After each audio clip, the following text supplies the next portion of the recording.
Hello and welcome to the Game Theory Podcast. I'm your host, Sam Vecenie. We're powered by CLNS Media. Today on the show, we've got good friend of the program, Reags from over at Barstool, over at the Fundamentally Sound podcast, to come on and talk about college basketball, the NBA, NBA draft, whatever you guys wanted to talk about, because I opened it up on Twitter earlier for a mailbag episode. I got some pretty interesting questions. So given the fact that it was a nice mix of NBA and college, I brought Reags on to talk about it. We're also going to talk about a couple things at the top, though. So how's it going, buddy? Good, man. I'm glad to come on. I love mailbag stuff. It's always interesting to see what people send. Yeah, no, I'm always fascinated by it, too. I didn't get any super weird questions. I was pretty disappointed by that. But you gave me a couple of interesting jumping points that kind of fit within the mailbag mentality, I felt like, right? Yeah, for sure. So let's just kind of hop right into this before even asking you how your day was or anything. We're just going to kind of jump right into this thing.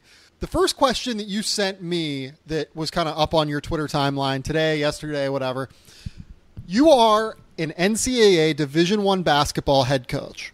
What three coaches are you bringing on to be your assistants? Right, and they can be head coaches. Yes. And this was, what triggered this was a conversation between my cousin and I reading Myron Metcalf's Dream Team that he put out on ESPN. And it was, okay, well, what would you do if you were the coach? Yeah, that's it's an interesting topic. Let's kind of jump into this. And I'm trying to think okay, so the first guy is obviously Calipari because you want to get every kid ever, right? See, I disagree. Because he would be. Do you want me to tell you my three? Let's jump with your three first. Okay, so I went with John Beilein, Jay Wright, and Archie Miller. Okay. My reasoning is guys like Calipari, Pitino, Izzo, Self, Krzyzewski, too big of an ego to be assistant coaches. Yeah, I like that. That's a good point. It'd be hard. I couldn't imagine them being assistant coaches. And then you throw in. So for me, I was like, okay, well, I want an offensive guy, a defensive guy. Yeah. So my offensive guy is obviously Beilein. My defensive guy is Archie. And then, Jay Wright's that equal balance, kind of the best of both worlds. Archie's still young enough where he'll recruit his ass off. I want Beilein drawing up my sets after on dead balls. And I just feel like they mesh well with what you'd be going for. I dig that. I do understand the ego question, though. I think that makes it really, really tricky. So right, because the question is your head coach, not you're filling out a you're not putting together a dream team. It's all based on who do you think fits. So yeah, the two guys that you mentioned at the top, right? Well, I guess one guy. You mentioned John Beilein. That is absolutely on my staff as well. I think he's an automatic. I think anybody that doesn't have him is losing the game. Well, I think that it depends on the style that you want to play. Right. If you want to play up-tempo, I can see you taking, Brad Underwood. He was on my short list. Yeah, Mike Bray. You want to play, you said the two guys tempo. Those two were my runner-ups for who I would have taken on. And honestly, Jay Wright, you could theoretically take on Jay Wright to, run your offense and then open up another spot. I think you can do a lot of different stuff here. You could also just grab Randy Bennett to run your offense too. Yep. I ultimately would go with Beilein. I would go with Tony Bennett to run my defense. The only reason I don't like Tony Bennett is you have to find guys very specific to Tony Bennett's system. Where it's not like football where you can get an offensive guys, defensive guys. You're playing with one personnel. I worry about guys that would play in Bennett's system and fit with an offensive side. So the reason that I'm okay with it is because within Tony Bennett's scheme, basically what you need is a lot of big, long, athletic wings, and that's what I want on my team anyway. Sure. So if you can find big, long, athletic wings who can shoot, you can make it work with John Beilein, and you can make it work with Tony Bennett. They run similar tempos. I think offensively and defensively, there wouldn't really be an issue with the way that whole system operated. In terms of a recruiter, that's where things get really tricky for me, because part of me just says, grab Calipari and say, John, just go recruit. Do your thing. Part of me is worried about the ego part of it though too. I'm not entirely sure how to rectify those two factors off the top of my head. I mean, maybe you just take like Sean Miller. Yeah, I'd be worried about recruiting. Very well. Maybe Sean would work too, because Sean would be like the guy who would get up in your team's ass when necessary, and Beeline and Tony Bennett aren't going to do that a ton. Maybe Sean Miller is the guy. He's borderline for me in that group, but I just can't picture any of those. The guys have been around forever, sans like Randy Bennett or Bob McKillop being an assistant coach and kind of fitting the mold of the staff. Yeah, McKillop's an interesting one. But if you have Beeline, it's redundant to take McKillop. Right. So Sean Miller's a really good one. The other interesting one is, do you just take Jeff Capel?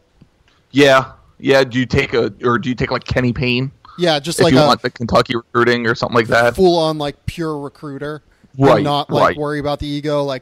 Could given that I'm taking an assistant, would you let me have both John Shire and Jeff Capel? No, they do not come as you can't get a package deal. Can't get a package deal. Yeah, maybe you just take. I'll tell you what. Maybe you take Chris Collins. No, I don't know. Do you? No, I mean I wouldn't, but I'm saying if you're looking for that quote Duke recruiter, maybe. I think him or Woj would be still young enough without to the ego grind. Yeah, to do it right. I'll tell you the names. Do you take Lorenzo Romar? Hell no. I don't want him. I don't want Johnny. Because here's the thing: he can't recruit saying you're running my system. Or no? Do you take Raf Chilius, the guy who got everyone to Washington? Yeah, Chilius would be an intriguing one. I would. Here's who I debated. It was the three I mentioned. Chris Mack was close for me. Yeah, Chris Mack's really good. Chris Mack's really, really good. Yeah, because then he brings the pack line defense with you, or with him, I should say. It's not obviously to the degree of Virginia, but they have that system. Chris Mack's really, really good. Yeah, he's a top 10 coach. He's up there. The other guy is do you just grab Mark Few? Mark Few's awesome. Yep, I debated Few, but I it's one of those where it's he's been the head coach for so long and so good. That can he be an assistant coach? Oh, he's egoless. If we're running this in a totally vacuous enterprise, he's the most egoless head coach I think I've run across that is that high of a level. I think I've met Jay Wright once, and Jay Wright is also an incredibly nice human. But you have to have a little something to wear the suits that Jay does. You got to have a little something to you. Yeah, I agree. Few would probably be. He should be on some list. Few's good. Few's incredible. I think Few would be elite level assistant. I mean, he was assistant under Dan Monson at Gonzaga. Yeah. And then I agree with an Underwood. I think he's someone I considered putting out there on my here's one. Staff. If the goal was to bring the most fun staff that would also win games, do you just grab the Huggins tree and say Bob Huggins, Brad Underwood, Frank Martin? Run like crazy and drink after the games. I had numerous people suggest that group to me. Yeah, or at least most of them suggested. I had that group suggested, and I had Huggins and Martin with a third person, and it was just well, the goal is not to who you want to get drunk with the most, but I can see where you're coming from. If the goal is fun, then that's the fun group. If the goal is to win games, I'm probably taking Beeline as an offensive guy, Tony Bennett to run the defense, and probably Sean Miller to recruit. That's not a bad group. I think that's what I'm taking. Yeah, that's not a bad group. Well, I mean, the other question is, you need guys. So, to build out, the offense and the defense, John Calipari isn't necessarily the best guy to recruit that guy because he never recruits these big, long, athletic wings, right, that can shoot. He wants the athletic bigs. Yeah, he wants high-level point guards. Right. So I'm trying to think. Sean Miller's gotten Alonzo Trier. He's gotten Raleigh Alkins recently. Stanley Johnson. Aaron Gordon would be incredible in this scheme. Yeah, I think that's my look. I'm going with those three. And the other reason I think Beeline should be on every staff is he's probably the best at player development. Yep. Like, I would put him or Jay Wright are both probably 1-2 in player development. Yep. They're both excellent player development guys. I would mention, again, Tony Bennett, incredible player development guy. Archie Miller has done a great job developing players at Dayton as well. And the thing is, he has the big-time recruiting experience working under Thad Matta and Sean. Yep. Yeah, absolutely. That'd be that's a really good one, I think. I think your staff is also really good. Yeah, there was a lot of replies, and a lot of people did go the Calipari, Izzo, K route type situation, or Leonard Hamilton, Calipari, Izzo, some sort of combination with those big guys. I don't think you can have all of them on the same staff. Leonard Hamilton? For the recruiting aspect is why people were throwing them out there. Get a better recruiter. Right. Well, I'd rather have Leonard Hamilton. Like, don't tell me Lorenzo Romar or Johnny Jones. Like, would you rather Lorenzo Romar or Quanzo Martin on your staff? Romar. No, Quanzo Martin or Leonard Hamilton. Neither. I mean, probably there's Leonard a lot of people. Honestly, Leonard Hamilton. Honestly. Yeah, I would take Hamilton over him too. Yeah, but I don't think you can put any combination of big names on the list together. Yeah, I mean, let's not pretend too that John Beeline, Tony Bennett, Archie Miller, all of these guys are incredibly nice guys, but again, egos are a thing. Yeah, they're also incredibly successful. Yes, and that's competitive. And these guys are tough. It's hard. Also, I'm looking at this Hugh Freeze thing.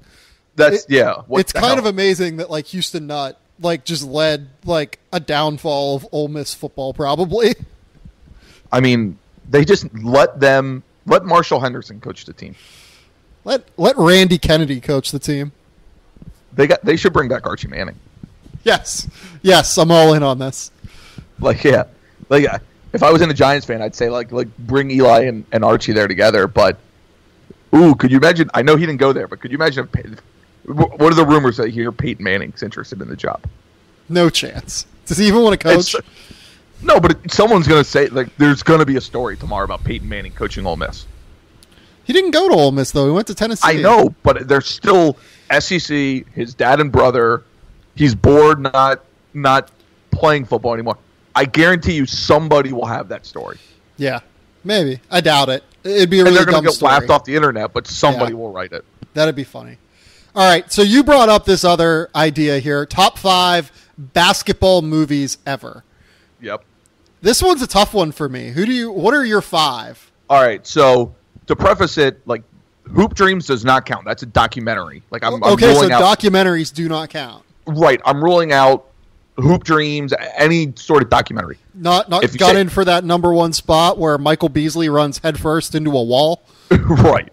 So, and I'm throwing out Basketball Diaries is not a basketball movie.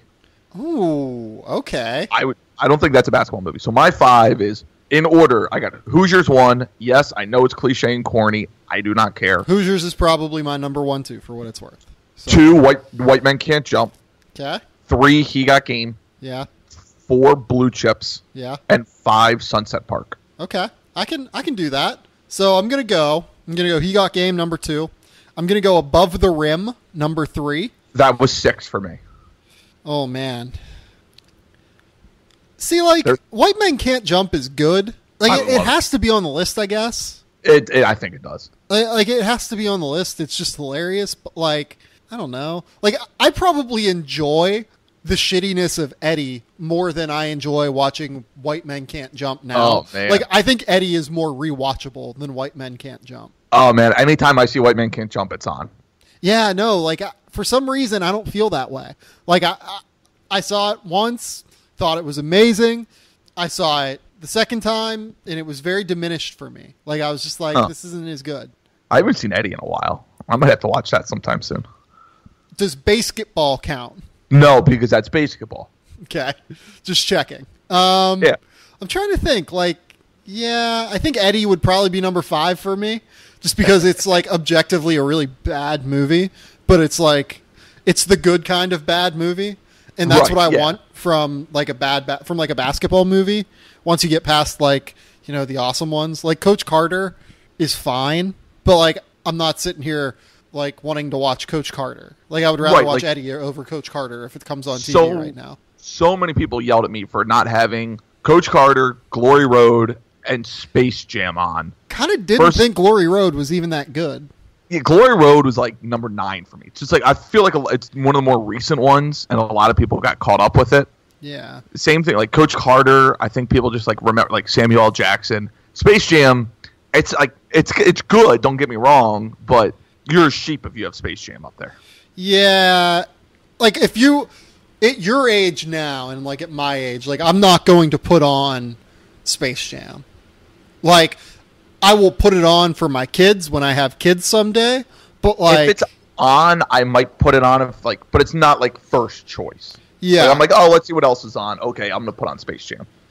Like I'm gonna put on. I'm trying to think. Like I might put on Joanna Man before I put on Space Jam. One I debated, but I didn't know if I could consider this a basketball movie or not, is Celtic Pride. Yeah, I love that movie. I'm not a fan of that movie. I love that movie. Like anything with Daniel Stern, I'm pretty much in on. We got a big Bushwhacked fan on the podcast, apparently. I recently watched Bushwhacked like a year ago. Yeah. All of your movies are going to be comedies, essentially.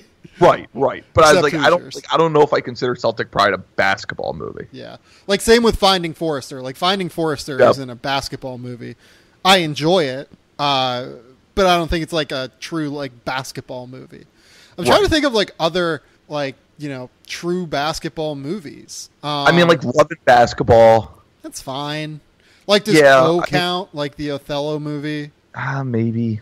Like, there's a lot that you're just kind of like, I don't know. Like, yeah, it's okay. Like, I'm trying to think what else was there. The Sixth Man. There's not a lot of great basketball movies. I think there's a solid 10. Like, if Sixth Man is 10 with Space Jam, the other 9 that I listed. Yeah. That's a pretty solid top 10. Yeah, maybe. I guess. I'm trying to like compare it to like football movies though. Like I feel like there are way more football movies. Like would Replacements be in the top 5 football movies? Man, I love The Replacements. So do I, but like I don't know that it would be in the top 5 football movies. It might be in my top 5. There's no way I can put it over Varsity Blues. Varsity Blues. Well, Friday Night Lights is number 1. I would probably have Any Given Sunday number 1. All right. I mean that's the top 3. Yeah. Any Given Sunday, Friday Night Lights, and Varsity Blues. See, the problem for me with Friday Night Lights is I compare it to the TV show, which is just wholly superior in every way. Oh, I think the movie's better. Oh, no, not a fan at all. Oh, me, Chief, and Captain Cons are like a dying breed of...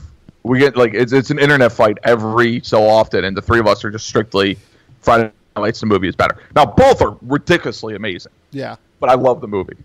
So like other football movies you have like we said, like Any Given Sunday, Friday Night Lights. Yeah, I mean people throw Rudy in there. You got Necessary Roughness. Like Rudy is the inferior Hoosiers of football. Like Remember the Titans is up there. Remember the Titans. The Program.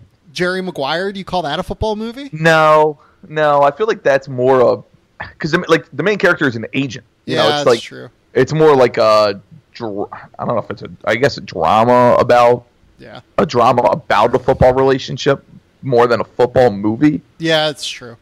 But The Waterboy, like for me, The Waterboy like has to be top 5. Yeah, that was the other thing. Like, do you count The Waterboy in there? Yeah, for sure. The Waterboy is a football movie. Like Little Giants is Little Giants. I mean, that's like Little Giants. Here's a good one: Little Giants or Space Jam. I was just going to say Little Giants is a better Space Jam. Yeah, I think I like Little Giants more than I like Space Jam. For sure. Like, Little Giants is more quotable than Space Jam. Yeah. Like, I quote Little Giants all the time. I'm trying to think now, like, other football movies. I mean, there's a lot. Like, The Longest Yard with Burt Reynolds, not with Adam Sandler. Yeah, that's a good one. That's a good point. Did you say The Program? the program, Necessary Roughness, North Dallas 40. Yeah, like football movies are so much deeper than basketball movies. Right, like Brian's Song, if you consider that a football movie. Like, do we think there might even be more baseball movies than basketball movies? There's a lot of baseball. Yeah, because you have Bull Durham, you have Field of Dreams, you have Major League, The Natural, The Sandlot, A League of Their Own. Like, you could count Moneyball in there probably. For Love of the Game. Yeah. For Love of the Game is great. Man, do I love For Love of the Game. There's a baseball. Rookie of the Year. Yeah, Rookie of the Year. I just watched that too. And then you throw in Hot take. Major League 2. I kind of enjoy Fever Pitch even. Summer Catch, if you count that. Summer Catch for sure. And Hardball. I used to watch Summer Catch so much. That was the one thing that was always randomly on when I was 15, 16 years old. And it's guess I'm going to watch this again. Freddie Prinze and Jessica Biel. Let's go. Yeah, no, I mean, we need to get some more basketball movies that are better. Basketball is clearly the underserved market here. I feel like it gets all the documentaries, though. Well, yeah, because, as we've learned, with this social internet age of basketball, the drama of basketball is better than the drama of, any other shit. Because, the personalities in basketball, I feel are the most eccentric and the most enjoyable. But, I'm running through hockey movies now. Slapshot, Mighty Ducks, Miracle, Goon. That really might be, it in terms of hockey movies. Yeah, then you get D2 and D3. Yeah, it's true. But, I was trying to keep it to, singular. Youngblood, the really shitty Rob Lowe movie. Oh, God. Oh, that's a classic. That's a really classic bad movie. But, so hockey. Hockey is probably less served than basketball, but it should be. Yeah, hockey's just not... Right. Is, I love hockey. I watch hockey more than probably, some hockey writers do. But it's just not as popular in America. It's hard to make American hockey movies whenever the sport just isn't as popular. Right. Man, that was a great question. That was... Man. There's also no right answer. It's all just whatever you prefer more than anything else. The only right answer is not having Space Jam in the top 5. I agree. Yeah. And you have to have White Men Can't Jump, and you have to have He Got Game. I think everyone agree He Got Game. Yeah, Hoosiers, I would imagine that a lot of people don't agree on Hoosiers. Right, I got a lot of feedback for that, and I'm I understand it's the basketball version of Rudy. I get it. But I have a special place in my heart for Hoosiers. Yeah, that's a good one. Let's move on to the mailbag. I have a list of questions here. Thank you all for sending them in. I hope that I can get to enough of them to make you guys happy. Let's go on ahead and jump in with this one. How many rookies will be positive players next year in the NBA? Over under 3. This comes from Justin Zovas. And honestly, 3 is probably a pretty typical number for an average year. I think it's probably a couple more than that. Maybe. What are we considering? 3.5, 4.5. What's the barometer that we're considering here? What's the lowest thing they can do to achieve? He said this goal? He said positive RPM. I'm not a huge RPM guy necessarily, but I think that's probably a relatively fair barometer. I would say over very clearly than 3. Let's kind of set this at over 5.5. I would probably go over. I'm thinking maybe 7. I think 7 is possible. I think that 5.5 is tough for me. I would imagine Markelle Fultz is probably not going to be a positive RPM player this year. Yeah. His defense is just too bad.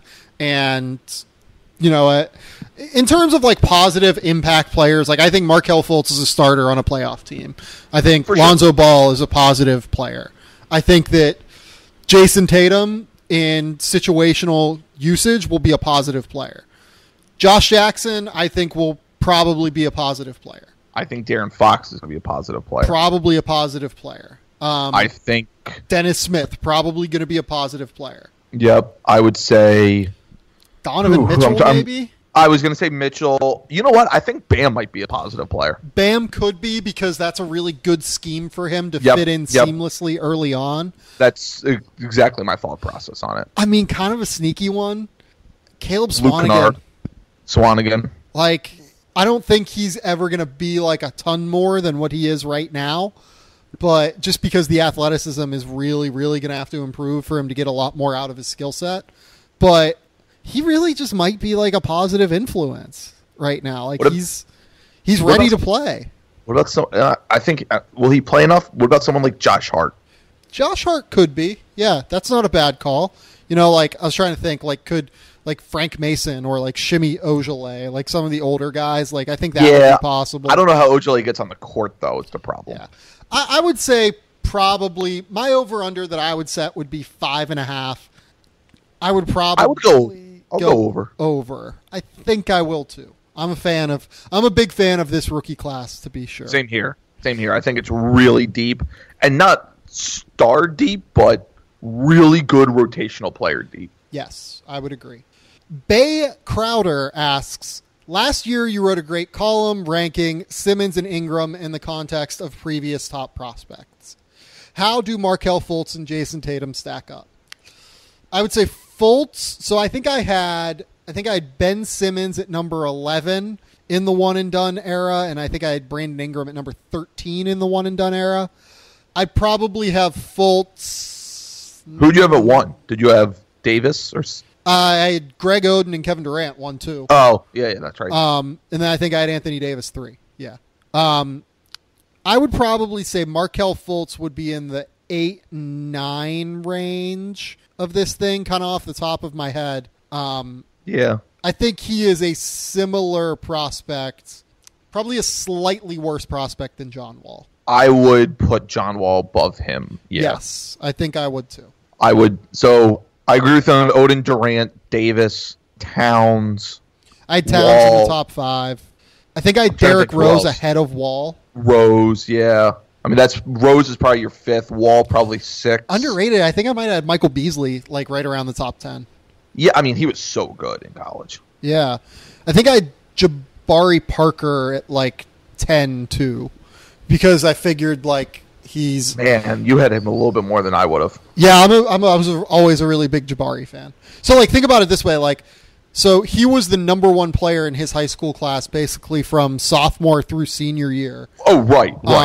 Then Wiggins reclassified and jumped in. Like Wiggins you have to have in the top like 8 or so for sure. I'd probably have Wiggins right after Fultz. Yeah. Fultz 8, Wiggins 9. Because like I have not gone back and like looked at this list.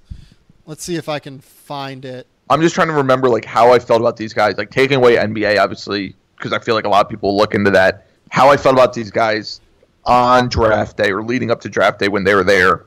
I would say, Oden, Durant. I honestly probably would go. I probably would have went Oden. I probably would have went Davis, Oden, Durant. Okay, so I found it. I've got it.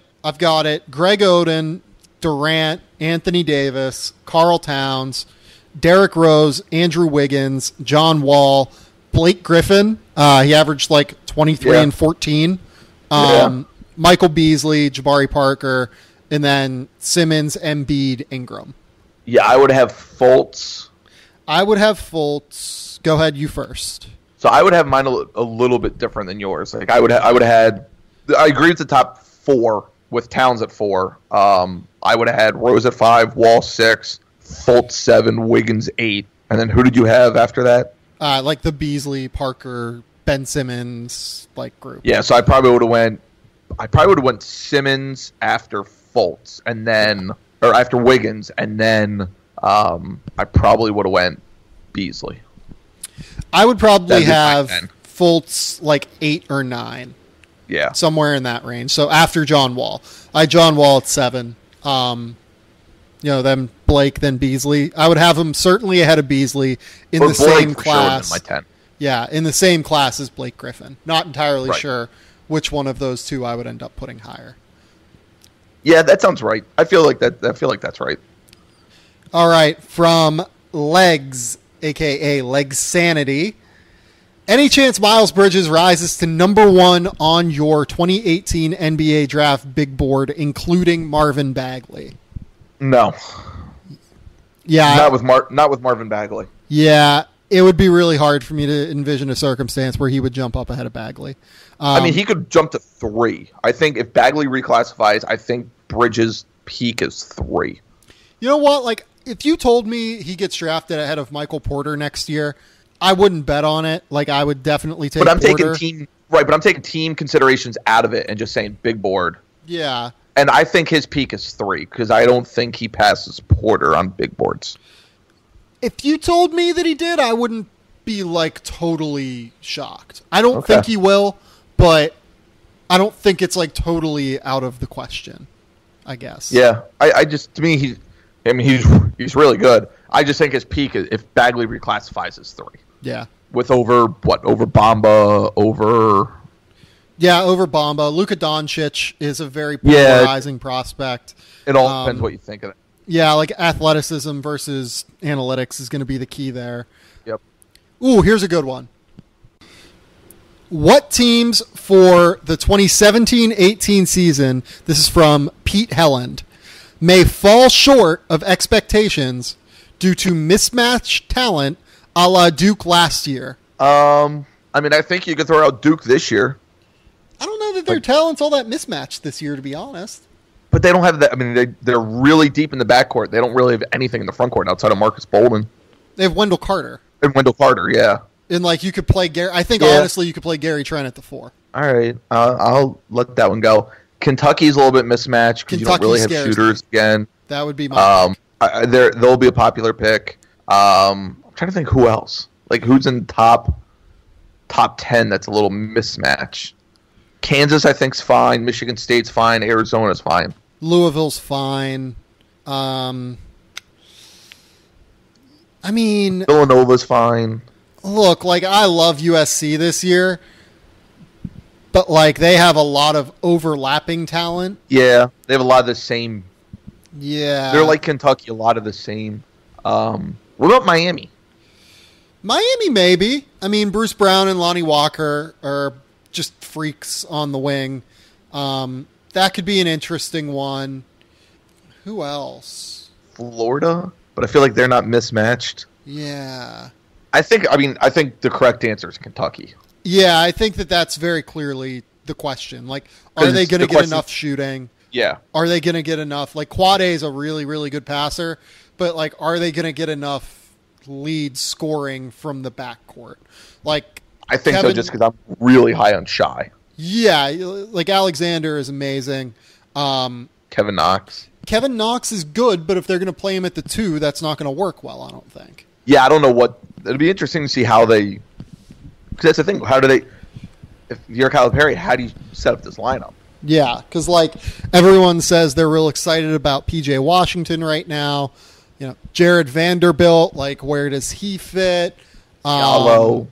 Yeah, like, Hamidou Diallo is a very big question mark in terms of the jump shot. You know, like, center, like, what do they do at center? Do they try Wenyen a little bit at center? Do they try Nick Richards? Does that work out? Do they just play, like, you know, which this could totally work, and I think it might be their best bet, play PJ, Kevin Knox, Jared Vanderbilt in the front court and just roll. But Cal likes to have that big center, you know? Man, I don't know. They scare me. I will say that. They are the team that scares me. Yeah, the question is just who ends up. Ken Knox and Ken, like, what's his face? It's blanking on me. The kid that they got for that. Jamar Baker. Jamar Baker. If, like, can he be good enough to get the rotation, be that second shooter? Yeah. You know, similar like a Darnell Dodson type, Cal's first year. Mm-hmm. I think, I mean, if those two can shoot the ball well, and let's say Green or Alexander develop into like a 36, 37, 38% three-point shooter, they're fine. Yeah. That's the question. Yeah, that's a big question, too. We'll see. But I think that's the right answer. I think Kentucky's the right answer. From Zach Park, who are the most underrated / underappreciated college players at the low, mid, and high major levels? So let's kind of run through this. Jeez. Low major, I will say Kevin Hervey. At UT Arlington. I think he's just a stud.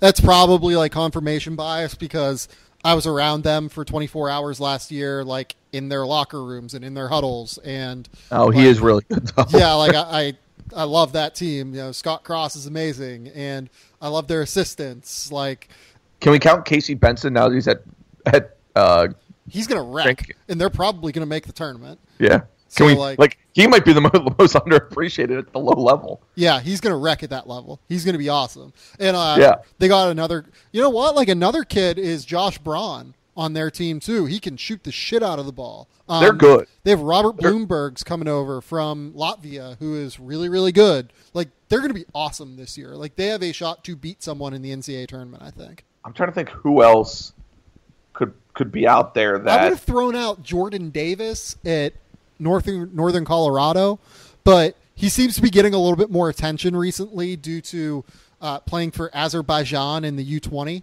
Don't know how that whole thing went down. You can read Luke Wynn's story on it, but that's a thing that's happening.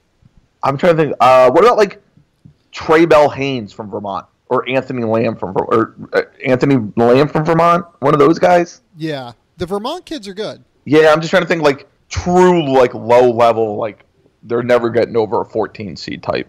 Yeah. Anthony Lamb might be the pick, actually. I forgot that he was a freshman last year. Yeah. Is Bell Haynes, did he graduate last year? I forget. He was a junior. I'm assuming he's still there. Yeah. Man, this team's going to be really good. Vermont? Yeah, they might be like a 12 seed this year. Yeah, they're going to be really, really good. Mid-major level. I have a very clear pick for this because I need to know first, what are we classifying as mid-major? We're going to say like everything lower than the AAC. So the A10 is going to be kind of a mess this year. I'm going to count the A10 in mid-major. All right, so A10, CAA type. Yeah, like West Coast Conference. Well, if we're counting West Coast, it's Jock Landale. I don't know that he's underrated now, though. Yeah, I guess that's true. I'm thinking best instead of underrated. Like Mountain West, that's probably like the mid-level for me. Missouri Valley, too, would be in there. My pick is Peyton Aldridge out of Davidson. Ooh, that's a really good pick. I almost missed him, like doing my top 100. Yeah. And holy shit, what I would have been wrong. That's a really good pick. He averaged 20 points a game last season while shooting what is it? Let me pull up the number. It's two players in the entire country last year averaged 20 points per game while shooting 49% from the field, 40% from three, and 83% from the line. One of them is Mike Daum, who is probably the best low major guy in college basketball, but he very clearly gets a lot of attention at South Dakota State. The other one is Peyton Aldridge. Like, Peyton Aldridge is awesome in that Davidson offense. Stretch four, perfect fit for what Bob McKillop wants to do. Yeah, that's a really good pick. That's the right pick. Yeah, like if I had not just done this big top 100 prospect list, which will be coming out at Athlon Magazine, by the way. I think they go to print at some point. I don't know when it comes out, but that's where it'll be. If I had not done this, I would not have said him. Like, I probably would have said someone different, but it's definitely him. Like, it's 100% him. There's no one else that can be the right answer. Yeah. High major level. Who is the most underrated high major player? Ooh. Man, that's a really, really good question. Like, I kind of want to say, like... I have one from one of your favorite schools. Who is it? Bryant Crawford. Yeah. We're both really high on Crawford. Here, I'm going to yell out a stat while you think. So, Crawford is the only returning high major player in the country that averaged 16 points, 5 assists, and 3 rebounds last season. That's a good one.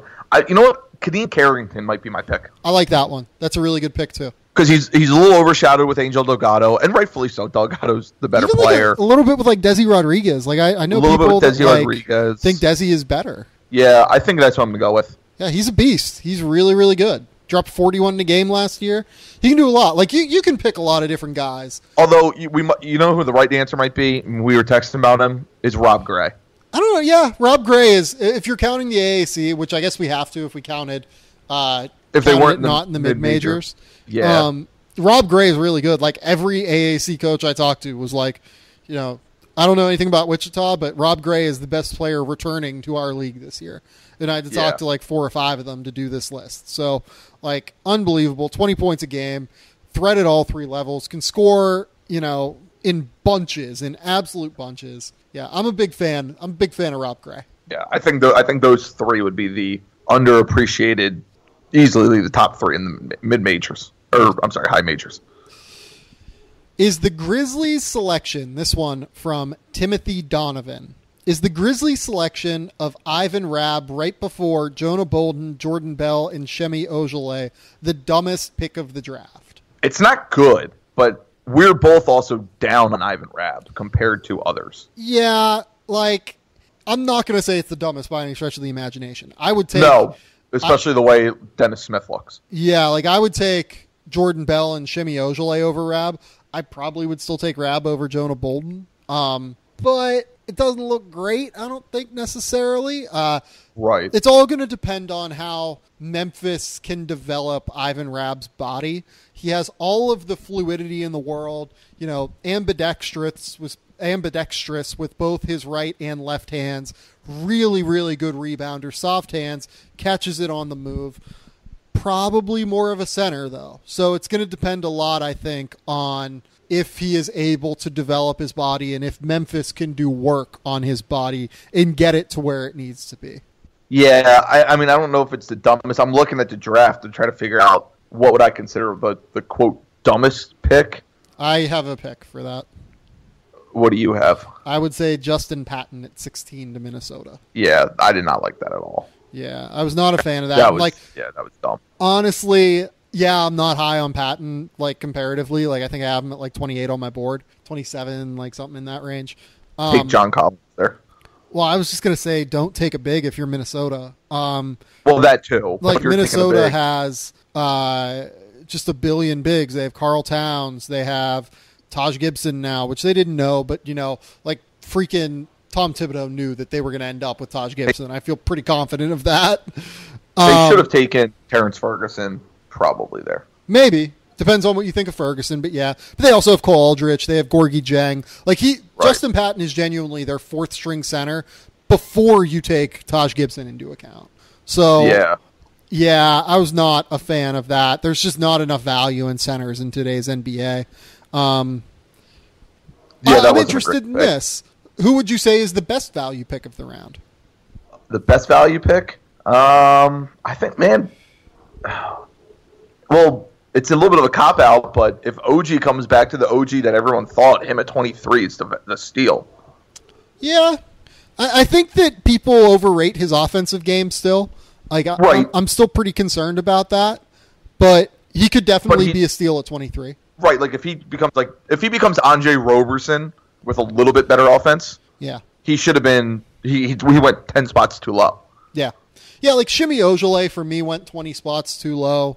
Juwan Evans went too low. Yeah, like I was just looking first round. Like if you take everything into consideration, like Dennis Smith might be up there for this. Yeah, but I mean, I think Dennis Smith he went 3 spots too low for me. But, at that high of the draft, 3 spots too low is way more important than, the difference between 6 and 9 is way different than the difference between, 17 and 20. Right. Yeah, maybe him. I'm trying to think, who else would be, quote, steals. John Collins at 19 might end up being really... Yeah, I had him especially when you look at, Patton went above him, Leaf went above him, Bam went above him, Zach Collins went above him, Lowry went above him. If you just take... kind of group all those bigs together. Yeah, that's a good point. Let's move on. College basketball question. Any thoughts on Marquette this year and where they will rank in the Big East? This from Griffin Gross. They're going to score a lot. Going to score. They are going to get buckets. There is no doubt about that. They're probably going to shoot a lot of threes. Well, yeah, they led the country in 3-point percentage last year at 43%. They shot aren't they over 40% of their shots being threes? Yeah, it's something absurd. Yeah, it's crazy. I think they're a fringe top 25 team. They'll be ranked for a little bit this season, out of it for a large part. I probably have them a little bit lower than that. They lose Jawan Johnson, they lose Luke Fisher, and they lose Caton Reinhardt. Those 3 guys, while not tremendously important, pretty important to what they do. Marcus Howard, I'm expecting a big leap from. Andrew Rousey is still going to be really, really good. But I'm going to say tournament team, but not borderline top 25 team. All right. In terms of Big East, I mean, I think Villanova's better, Seton Hall's better, Providence is better. Probably Butler. I was going to say them and Butler then are like your 4 or 5. However, I mean, you can have them either way. I think if you look at it like tiers, they're in that third tier with Butler. Yeah. Someone asked about St. John's in here. Hate half my sports life. I would imagine that he's probably a Knicks fan, given that he's asking about St. John's. He's probably like Giants, Yankees, Knicks, or something like that. Yeah. Do you think St. John's has pieces of a tourney team next year? I'm going to say no. A couple, but not a tournament. They have pieces, sure. Like Shamari Bonds and Marcus Lovett are pieces, but they're not going to get you to the tournament. Yeah, like Lovett's really good. Bashir Ahmed is good. Shamari Bonds is good. I know they lost the Italian kid to the transfer. Yeah. Vecenie? Federico Vecenie. Vecenie, yeah. That's one that's gone. I mean, they're not making the tournament. Like, unless they get hot, I don't see them as a tournament team. Yeah. But I think they make a little jump. Like, I think they're going to be more competitive. Yeah, like, I don't rule it out necessarily. But, like, talent-wise, Lovett and Pons are good. Bashir Ahmed is solid. Like, he's a pretty good player who can step out and shoot a little bit. 6'7", probably like a small ball 4 is really his best role. They're fine. I still think they probably need better size. Probably need, really better wing play. Like their guards are just small, and that's hard. Yeah. That's a hard place to live, I think. And you're going into the preseason with them somewhere, 6? Oh shit! We didn't even say Xavier. You're talking them at the 7th. Oh yeah, we forgot Xavier. Yeah, right. So they're really dumb. At best, they're the 7th best Big East team. Yeah, no, I'm St. John's is probably going to be better than they've been in the past this year. I don't think anyone doubts that. I mean, they won 7 Big East games last year, which is just beyond crazy to me. But yeah, I'm going to pour the water a little bit on tournament hopes too. Yeah, because, I mean, the Big East is good, but getting 70% of your league in is pretty ridiculous. Yeah, it is. Do we think Virginia is being underrated for next year? No. Just because they're Virginia doesn't mean they're underrated. So where would you have Virginia in your top 25? Not in there. I don't think I had them in there. Oh, really? I don't think I did. Let me see if I can find it. I don't think I had them in there. Yeah, then I think if that's a thing, then yeah, I think they're being underrated. I mean, so they still have Devin Hall. They still have Kyle Guy. Ty Jerome's really good. Isaiah Wilkins is one of the best defensive players in the country. The two keys, though, are Mamadi Diakite and DeAndre Hunter coming off of the redshirt year. Like, those are the two guys that have legitimate NBA upside for Virginia. And if they are good, they're really good. Or if those players are good, I mean Virginia is really good. Yeah, I'm just trying to think, if I had him in there or not. I don't know. I don't know how much I like him. So what are you worried about with them, I guess? Scoring. Like, I'm worried about, can Kyle... What's made Virginia so good besides their defense is they've had a guy that can just go win you a game. Go get his own. With Justin Anderson, Malcolm Brogdon, Joe Harris. They always had that guy. Yep. I don't know if they have that this year again. Yeah, that's a good question. I don't know that they have that guy yet. I mean, I think they're hoping Ty Jerome can be that guy. Right, but... Kyle Guy, but... Yeah, I think Kyle Guy can be more than Ty Jerome, but again, I don't trust them yet. Yeah, they have not built up that level of trust that you need to have for a team in Virginia that over the years has been as consistent as has been. This is it's not a largely new roster, but it's not like a new roster, but it's a roster that there are question marks about just because they haven't proven it yet. And I mean, look, last year, they didn't have a guy that could go get it, and they struggled. Yeah, I mean, especially I think they're a top 25 team. Put it that way. Yeah. I mean, they'll probably be in. Like I said, I forget if I had him in or not. I mean, if not, I probably had him top 30, top 35. Mm-hmm. But like if you're running that offense where okay, you're not getting anything the first 25 seconds, you need that guy that can just go get his own, and that's what they struggled with last year. Like they tried relying on Prentice, and it obviously didn't work out as well as it should have. Yeah. And now Prentice is gone. I mean, Prentice was a staple for that program. Yeah, I thought he was always a little bit overrated, but a little bit, but he was always a just steady hand. Yeah. And in college, point guard's the most important thing. Yeah, I just like to hope that one of Guy or Ty Jerome can like kind of handle it. Yeah, I just think Ty Jerome's a little overrated. Maybe, might be. He's like he had that really good game against Villanova, and then I don't remember him doing anything the rest of the year. The key is frame. It's always been frame with him. If he has put on a good amount of weight this summer, then I think he's in pretty good shape. Right. But it is Tony Bennett, so they'll probably finish, top 5 in the ACC and be a 5 seed or something like that in the tournament. Yeah, I think they're a top 25 team. This from FHS season tickets. Odds Dwayne Bacon has a significant impact this year with the Hornets. And he defines this as 7 to 10 points per game. 30%? Oh, I would go way lower than that. Well, I'm just saying, like, if Malik Monk is seriously injured or something. I'm just trying to, like, factor in, like, what's injury percentage here. Yeah, like, if we're saying, like, play 60 games and average that many points per game, I'm going to say... Yeah, like, 30 is way too high. Probably 10 to 12. Yeah, I was going to say, like, 5 to 10. Yeah. Like, it's not, like, out of the question, but I would be pretty surprised.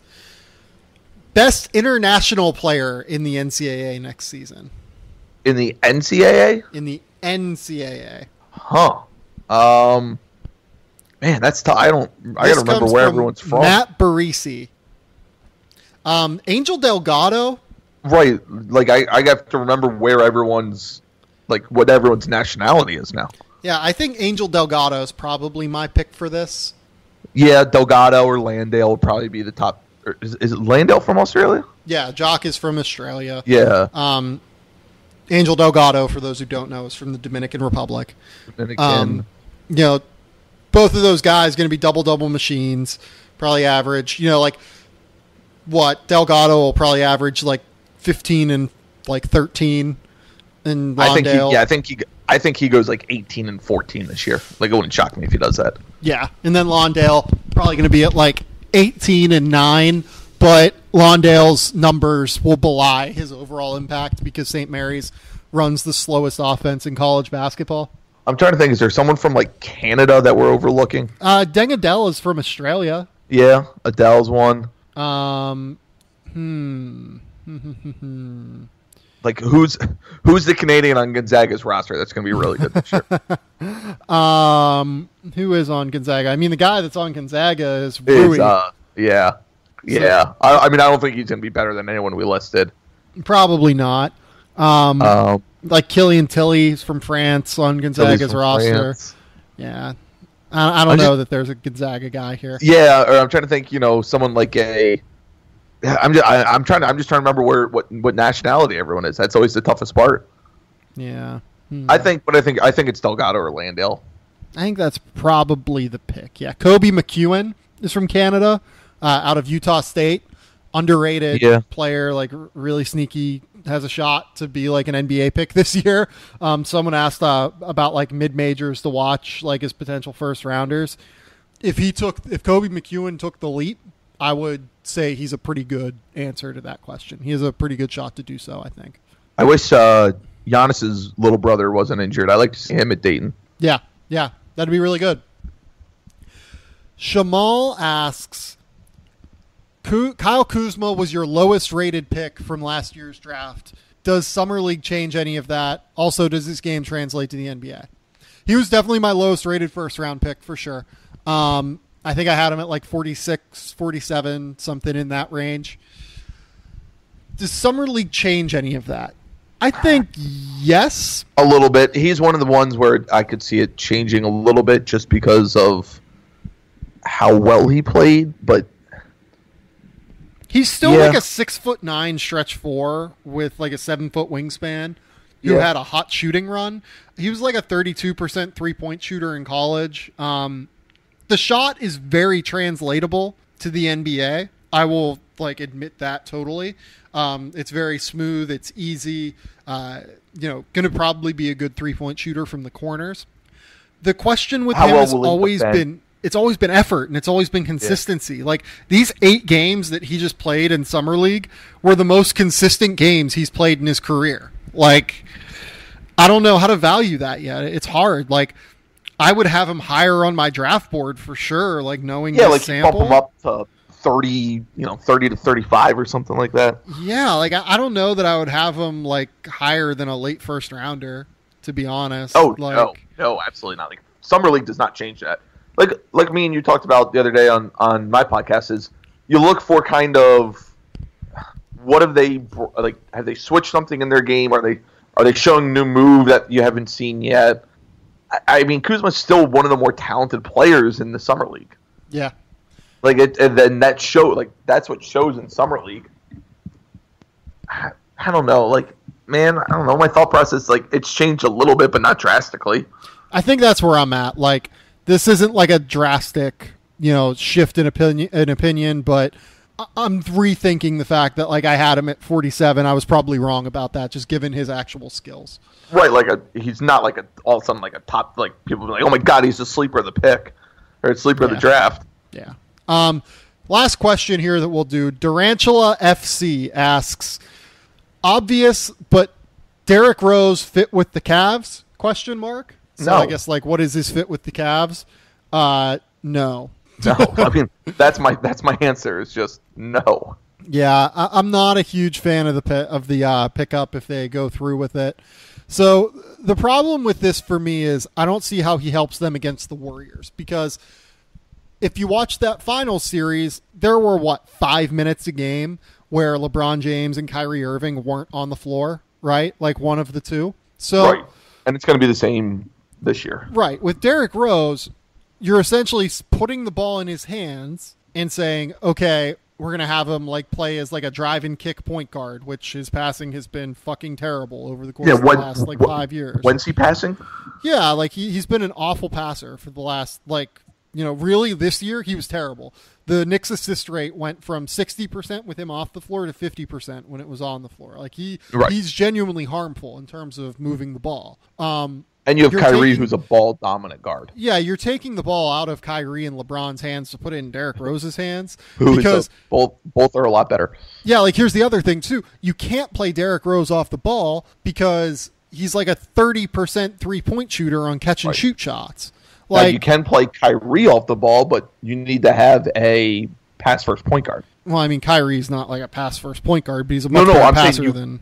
I'm saying you can play Kyrie off the ball, but you need a pass-first point guard. Yeah, and like LeBron's like your pass-first point guard. Like, like maybe you can play him when Kyrie's off the floor, and that'll help a little bit, but I don't like...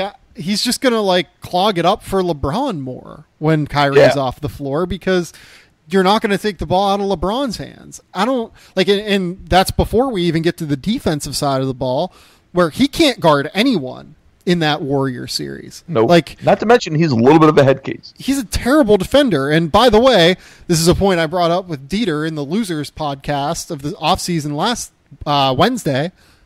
He just disappeared for a game, and nobody like I get that he had like issues, but he had like family issues if I remember correctly, and like that's very disappointing and very like disconcerting. Did he go to his tell someone meeting? Tell BJ to tell, like, BJ Armstrong, his agent, to tell the Knicks. Like, don't just disappear without anyone knowing. But did he go to his exit meeting? That's the real question, apparently. Yeah. I mean, I promised someone that I would not take cheap shots as the Knicks on this podcast. I'm a Knicks fan. I can kick any cheap shot I want. Yeah. I've already filled out my resume. Oh, man. Yeah, no, I'm not a fan of the Derrick Rose fit there. No, honestly, I hate the Derrick Rose fit in Los Angeles, too. Yeah, I was just about to say, like, I hope he doesn't go to Los Angeles, too. Yeah, like, you have Lonzo Ball, you have KCP, like, you only have KCP for 1 year, but just like, let Lonzo run the show. Don't go out and get, like, how is Derrick Rose going to help Lonzo learn? Right, like, he's not. Like, they play totally different games. You could not find two more different point guards than Lonzo Ball and Derrick Rose.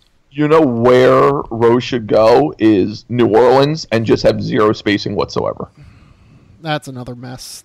Like, let's run Drew Holiday, Rondo, Rose, Cousins, and Davis. Let's just see what happens.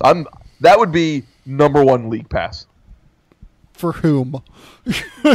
People that like to watch the world burn. Like, that would be a league for John pass team to Calipari watch. Fans. Yeah, I mean that would be the ultimate John Calipari team. Yeah, Rondo didn't play for him, but whatever. Right, I don't care. Right. That would be a yeah. I mean, it's crazy because Derrick Rose was so good not too long ago. Yeah, he's not. That and anymore. He's not a fit for almost every team in the league. It's really, really hard to find a spot. Really, really, really hard to find a spot. Yeah, I mean, honestly, the only team that maybe there's a fit is like Brooklyn. Yeah. Yeah, maybe. But like Brooklyn has D'Angelo and has Jeremy Lin. Yeah, like that's not true. a fit. I forgot they traded for Russell. Like, yeah, it's really hard to find a fit for like non-dominant, like ball dominant players. You know, right? It's just really difficult to find a fit for those guys in today's NBA. Like, you know, could you throw him on Orlando? Orlando needs someone to go out and get a bucket sometimes. Yeah, maybe. yeah. Orlando would be the right fit, just because they need someone that can. They don't have anybody that can go get their own. Yeah, like that. Is that like the one spot? I don't think you're putting him in Minnesota with Tibbs. Like maybe that's Atlanta. just bad spacing again. Atlanta, maybe. That's not a bad call. Atlanta could work. I'm just trying to think, like, honestly, who are the shitty teams that could just take him? Like, even like the Pacers are pretty set, I feel like. Well, yeah, the Pacers have Darren Collison, and they have, like, Bojan can handle the ball sometimes. Like, they're probably fine. Even the Bulls have all those terrible... Oh, the Pacers traded for Corey Joseph, too. I talked That's about right. that on the That's pod right. The CJ Miles for Corey Joseph. Yeah, so no, they don't need him at all. They don't need him. Like, the Bulls are terrible, but they already have 14 guards that are the same person. Yeah, it's really hard to find a fit for Derrick Rose. And like out west, I mean, he's not going anywhere out west that fits. Yeah, I think it's Atlanta or Orlando. This is just making me sad. Let's stop talking about Derrick Rose. It is, because he was such a good player. Yeah. All right, Reags, do you have anything else you want to talk about before we get out of here? I don't think so. Yeah, I feel like we hit an interesting number of fun topics at the top, and then answered a lot of questions later. Tell the people where they can find your work, man. BarstoolSports.com. Follow me at Barstool Reags. I tweet out, obviously, any work that I do. The podcast that I do with former Wisconsin guard Ben Brust is Fundamentally Sound. You can find it on iTunes, Stitcher, all that good stuff. And we have our own Twitter page, Fundamentally SD. And you can find us on there. So that's where you can find all of that good stuff. Also, did I see like on Snapchat today that Ben's just like out golfing? Yeah, I don't. He lives he's his own world, man. Yeah, those former Wisconsin superstars. He is in some member guest tournament this weekend. Yeah. All right, folks, you can subscribe to the Game Theory Podcast on iTunes. Please remember to leave ratings and reviews. It really helps us move up in the rankings on iTunes. Again, you can also subscribe to us on Stitcher, Google Play, Android, Audio Boom, I'm sure we're up on. Like, we have any sort of podcasting platform, I'm sure we're up on there by now. We'll be back on Monday with more stuff. I don't know what we're going to talk about yet. Probably something random and inane. We'll see. I don't really have a whole lot of ideas right now, as you can see by me asking you guys for questions. It's that time of the year. But thank you all for listening. I really appreciate you guys taking the time out of your days, during your commutes, during whatever you do, to listen to the show. So until next time, we will talk soon. Bye.